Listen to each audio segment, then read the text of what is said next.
So we're going to come over here up to settings, and there's several settings that are presented to us. Let's start, and we're just going to go top to bottom through this list. First one available to us is navigation.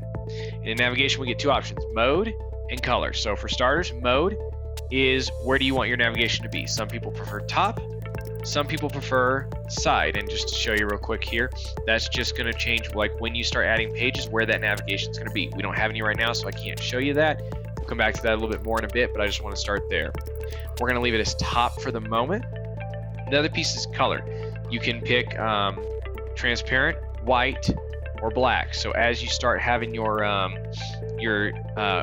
menu there, you can change the color of it. So it's kind of a limited set of options, but again, it's just I want to clarify something about Google Sites.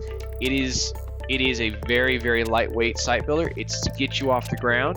This will probably not be the website builder that lasts you the entire extent of your organization. If it does, that's awesome, but there's a good chance eventually you're going to need a bigger one. So just want to put that little context there. But that's what that controls. So that lets you control your navigation bar.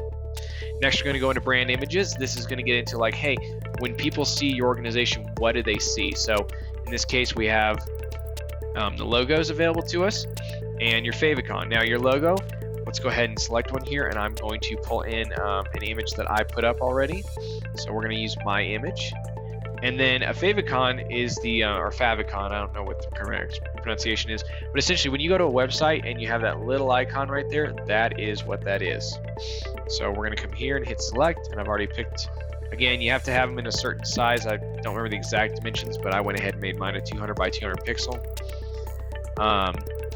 So we have used, we have now created our logo and our favicon. Viewer options, I'm going to leave these on by default. You can read more on them, but essentially it's about the info icon and anchor links. The site info icon in the lower left of your published site shows page-specific details. Site viewers may click or hover over it for relevant content, and anchor links. Review this option for your specific setting. Decide whether to keep them on or off. I'm going to keep them on for now. Custom domains. Now, you can tie a custom domain to your Google site, which will create a much cleaner experience where they can go to mycoolorganization.com or whatever your address is. But for the case of this video and the argument of it being completely free, domains have a cost, so we're going to just argue real quick that we're doing this completely free, so we're not going to set up a custom domain, but you can if you want to. Analytics, if you want to receive analytics on your site, you can set up a Google Analytics tracking, which we may have in another video, and if we do, I will link it here. But for right now, you can find other people that have put videos out on this. But you can create a Google Analytics tracking ID and put it here so you can start tracking the traffic coming in and out of your site. The last thing is an announcement banner. The announcement banner is simply a little banner at the very top of your website. So if you want people to do something, it's like maybe a good place for like a quick call to action or a notice for people. You just put show banner. You pick the color you want it to be in. Message, I'll put hello world.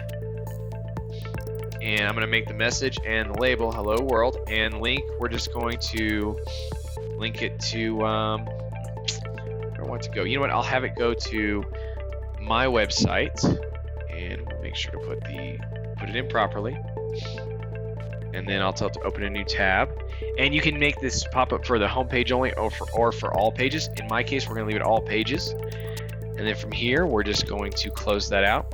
And you see now, here is my message and my button icon, and if I click on it, it launches to